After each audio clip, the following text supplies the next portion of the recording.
Día 9 de marzo, Santa Francisca Romana, viuda fundadora de las Oblatas de Santa María, 1384-1440. Cándida Virgen, esposa abnegada, amabilísima hermana, madre tierna a durísimas pruebas sometida, Santa Francisca Romana llevó vida santa en todos esos estados y llegó a ser la fundadora de una familia religiosa que perdura desde hace siglos, aunque sus miembros no se hallen ligados por los votos de religión. Ejerció su apostolado entre las mujeres del gran mundo y ofreció asilo a las patricias de Roma que no sabían dónde defender su virtud en el turbulento siglo XV. Toda su vida y toda su actividad se desenvolvieron en la ciudad eterna. Es romana por excelencia y lleva bien su nombre. Francisca nació en Roma en 1384 en el pontificado de Urbano VI. Su padre, de familia patricia, se llamaba Pablo Bussi y su madre, Jacobita Rofresdeschi.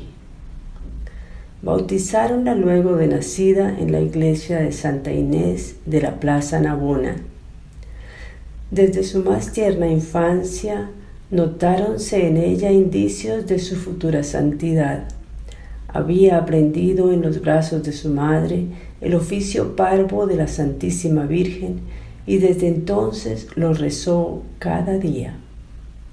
Mansa y humilde de carácter, Francisca no manifestaba gusto ninguno por las novedades y curiosidades del mundo. Todas sus preferencias iban hacia la soledad y expiaba las menores faltas con severas penitencias.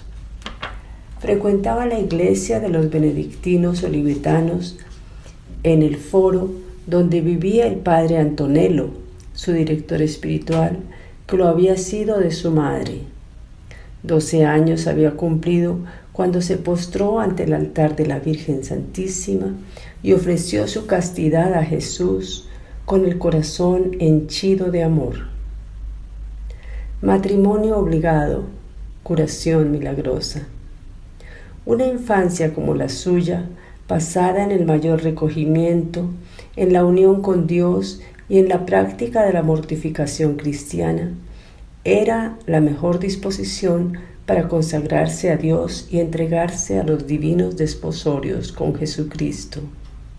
Con el consentimiento de su confesor, manifestó a sus padres los anhelos de su corazón. Pero el señor Bussi declaró que no la dejaría jamás entrar en un monasterio y le notificó que ya le tenía elegido esposo. Lágrimas y súplicas fueron inútiles. Francisca tuvo que someterse e hizo de su aceptación un acto de virtud. Lorenzo Ponciani, joven virtuoso y de noble familia, debía hallar en ella una esposa modelo.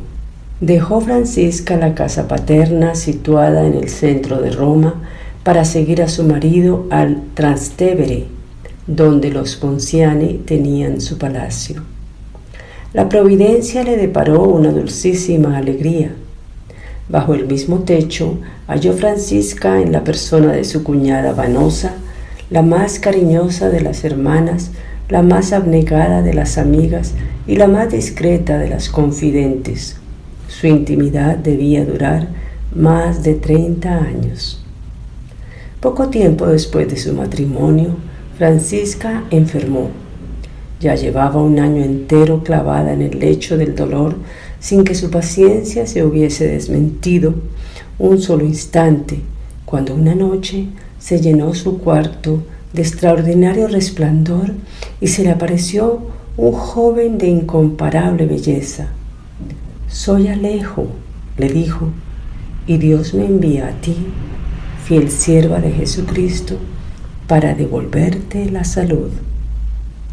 Extendió sobre la cama de la enferma una túnica de tisú de oro y desapareció. Al instante Francisca se levantó curada, corrió a la habitación de su cuñada Vanosa, la despertó sobresaltada y le contó el milagro. «Démonos prisa», añadió, «y vayamos a dar gracias al santo». Y ambas se encaminaron a la iglesia de San Alejo, donde dieron rienda suelta a la gratitud de sus almas. Desde aquel momento llevó Francisca una vida más santa todavía, y Vanosa llegó a ser la compañera de todas sus obras de piedad y misericordia. Las dos jóvenes se construyeron un retiro en el fondo del jardín.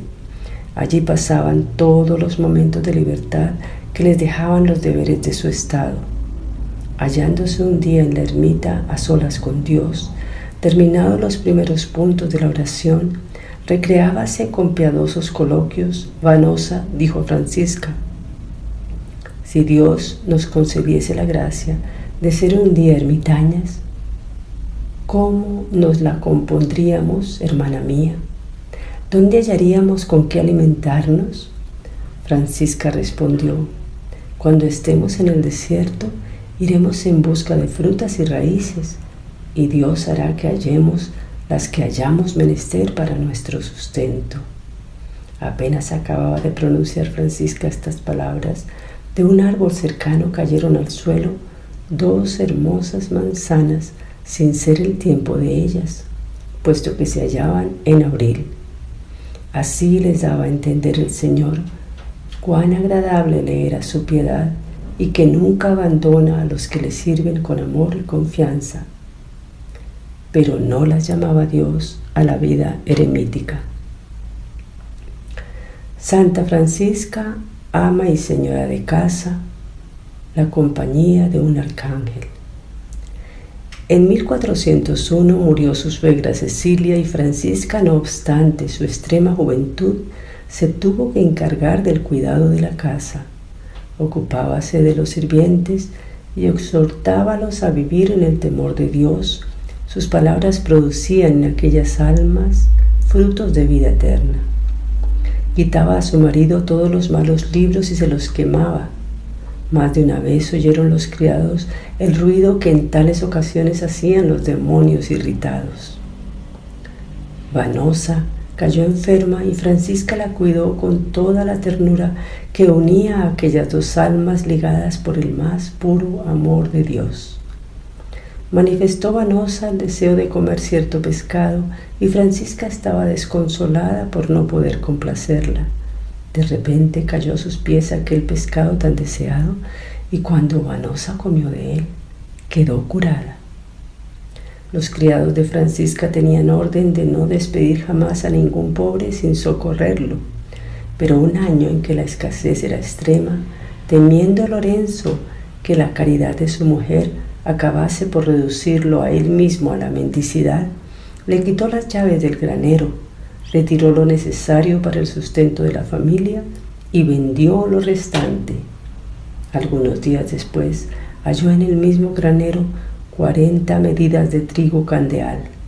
Iluminado por tal prodigio, dejó desde entonces a su mujer completa libertad de distribuir limosnas con largueza. En otra ocasión, volvió a hallar completamente lleno un tonel de vino añejo que había vaciado para aliviar a los enfermos.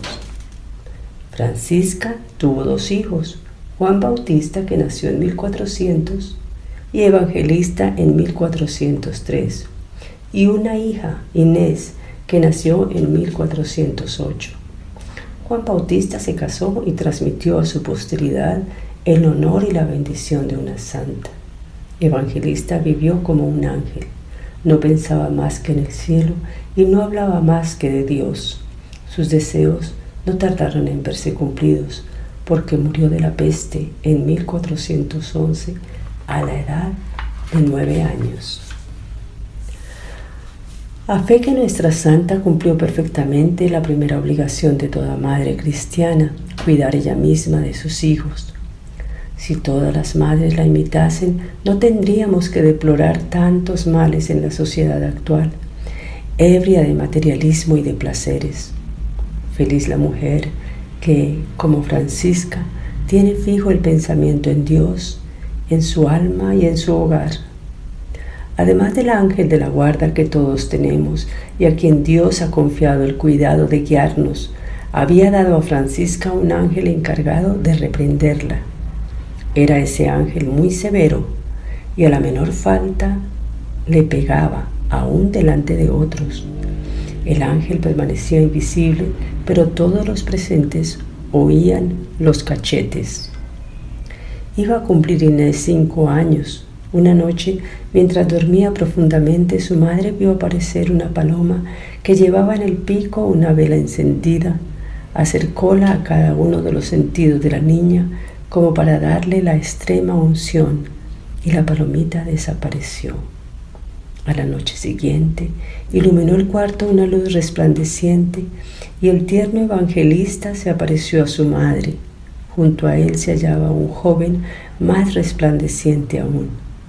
La dichosa madre, no pudiendo contenerse, quiso estrechar a su hijo contra su corazón, pero era impalpable y tuvo que contentarse con verle y oír su voz. Nuestra única ocupación, le dijo el niño, es contemplar el abismo infinito de la bondad de Dios, alabarle y bendecirle. No podemos tener dolor alguno y gozamos de paz y dicha eternas. Este, añadió mostrando al joven que le acompañaba, es un arcángel. Os lo envía Dios para que sea vuestro consuelo durante el resto de vuestra peregrinación en la tierra. Mi hermana Inés morirá pronto, pero consolaos, porque vendrá a juntarse conmigo en la gloria. Inés murió, en efecto, poco después. Desde entonces, su Santa Madre gozó constantemente de la presencia del arcángel. Le rodeaba una luz celestial tan intensa y resplandeciente que las pupilas de Francisca apenas podían soportarla. Humildad y austeridad, pruebas. Lorenzo Ponziani, testigo constante de las virtudes de su esposa y de las gracias extraordinarias con que el cielo la favorecía, quiso que esta mujer privilegiada perteneciese solo a Dios. La consideró en adelante como su hermana y le suplicó solamente que no le abandonara y continuase gobernando la casa. Francisca, muy feliz en apartarse enteramente del mundo, se despojó de sus ricos vestidos, los vendió y empleó el dinero en socorrer a los indigentes. Después se hizo ropa de tela tan ordinaria que sus criadas se hubieran avergonzado de llevarla. Pero si las valiosas piedras no adornaban su traje, como el de las damas romanas, las inapreciables joyas de sus virtudes despedían vivos destellos de hermosa luz. Edificaba con ellas, y varias señoras y jóvenes de la nobleza italiana siguieron su laudable ejemplo, labrando así la felicidad de sus familias. Para más humillarse, iba todas las mañanas a las viñas que tenía en las afueras de la ciudad, recogía un haz de sarmientos y poniéndoselo en la cabeza lo llevaba a alguno de los muchos pobres que socorría en Roma. Un año azotó el hambre horriblemente. Francisca, en compañía de Vanosa, fue de puerta en puerta pidiendo limosna para los pobres. Recibíanlas de ordinario harto mal. Llenábanlas a veces de injurias y aún llegaron a maltratarlas de hecho, pero ellas se consideraban dichosas en sufrir por Jesucristo. Dirigíase un día al clero de Roma, a la Basílica de San Pablo, y seguían los fieles formando numerosos grupos. Vio Francisca a la puerta de la iglesia y sentados en un madero una larga fila de pobres que pedían limosna. Púsose entre ellos y tendió la mano implorando como ellos. Sintióse llena de gozo al pensar que habría ciertamente entre los asistentes muchas personas principales de Roma, ante las cuales así hollaba el respeto humano. A tantas humillaciones unía Francisca numerosas mortificaciones. No bebía vino y hacía una sola comida al día. Nunca comía carne, ni huevos, ni pescado, ni lacticinios. Llevaba un cilicio sobre su carne, ceñía su cuerpo con un aro de hierro que le causaba sangrientas heridas. Tenía unas disciplinas armadas de puntas y se servía de ellas sin miramiento ni contemplación. La pasión de nuestro Señor era el objeto constante de sus meditaciones y causa de su inconsolable dolor.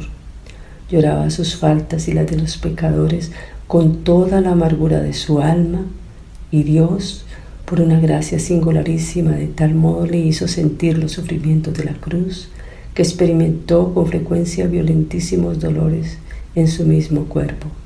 Hasta llegó a formarse sobre su corazón una llaga milagrosa de la que fluía abundante agua. Empleó 30 años de su vida en servir a los pobres. Iba casi todos los días a visitarlos en los hospitales, curaba sus llagas, lavaba y remendaba sus ropas y ayudó con dinero a un sacerdote para que pudiera asistir a los moribundos. Por entonces, la miseria, el hambre, la peste, consecuencias de la guerra civil, desolaban a Roma. Lorenzo Ponziani, oficial de las tropas pontificias, tuvo en 2 ocasiones parte activa en la defensa de Roma contra las tropas del rey de Nápoles. En 1408 quedó gravemente herido. En 1413 tuvo que huir al desierto. En ambas circunstancias vio su casa saqueada, confiscados sus bienes, maltratados sus criados y su hijo, el tierno Juan Bautista, tomado en rehenes. Francisca aceptó esas dolorosas pruebas con paciencia y resignación heroicas, muy segura de que la Madonna de Araceli protegería a sus seres queridos. Poco después tuvo el grandísimo dolor de perder a su querida Vanosa y al padre Antonello, su director espiritual. Las oblatas de Santa María. Francisca arreglaba las disensiones, combatía la vanidad de las mujeres, predicaba el amor a Dios y a los pobres, y con sus palabras persuasivas convertía increíble número de almas.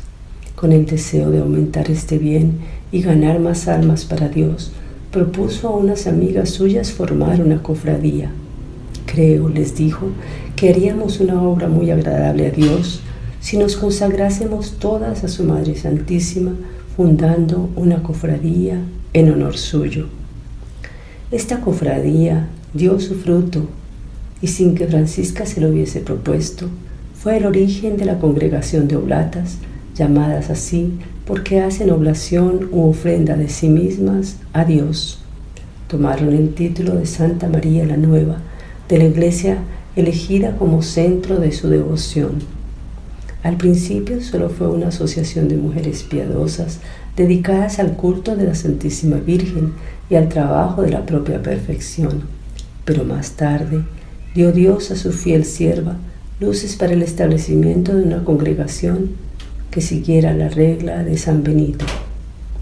La víspera de Navidad de 1433, el niño Jesús descendió a los brazos de su fiel sierva y la acarició tiernamente.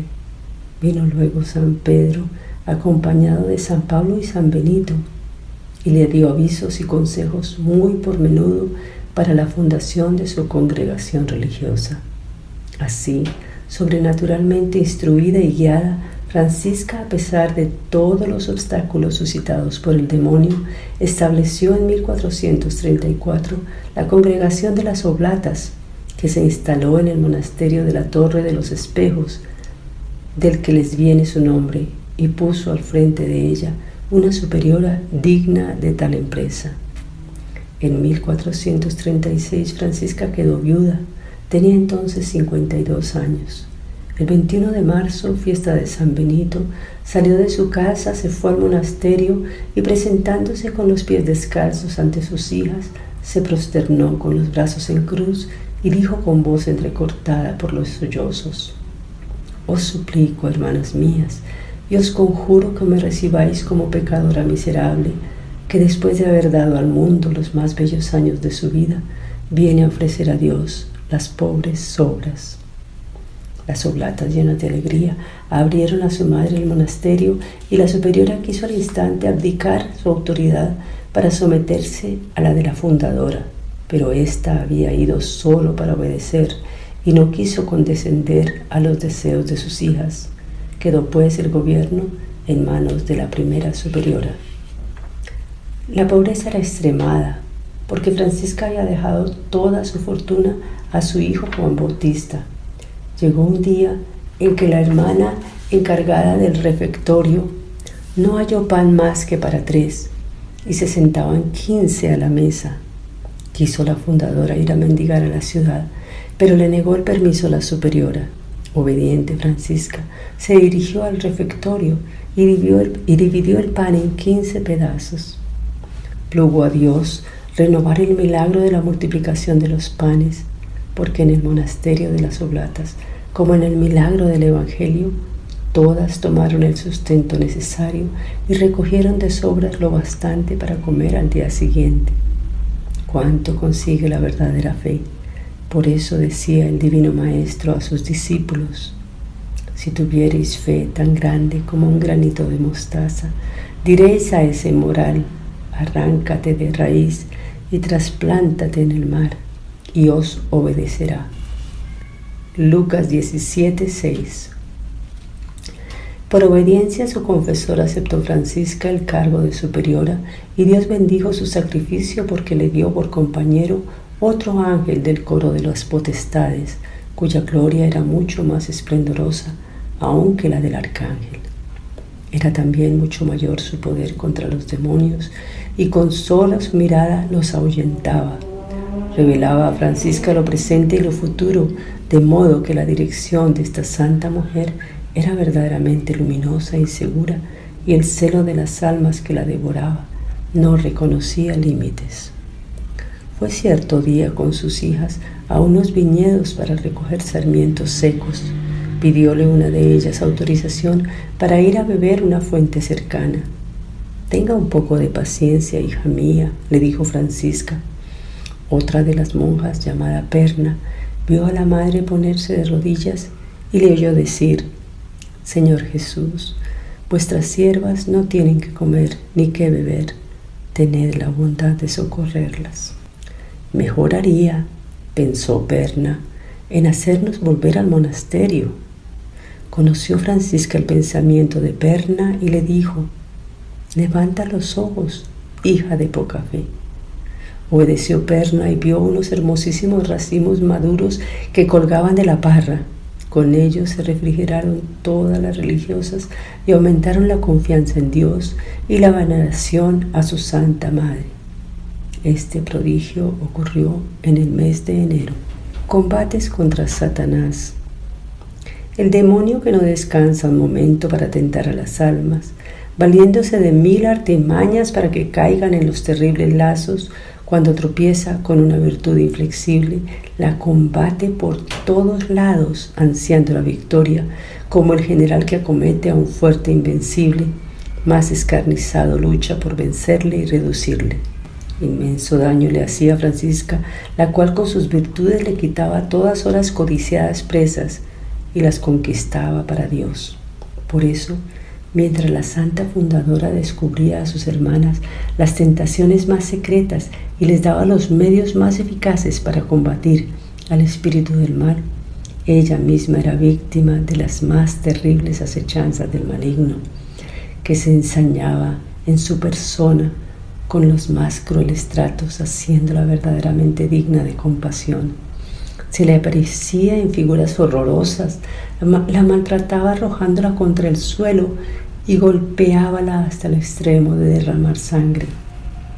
Hallándose un día de rodillas al pie del lecho de una religiosa enferma, cogióla el demonio con furia y, produciendo gran estrépito, la arrojó al suelo y la arrastró violentamente hasta la puerta.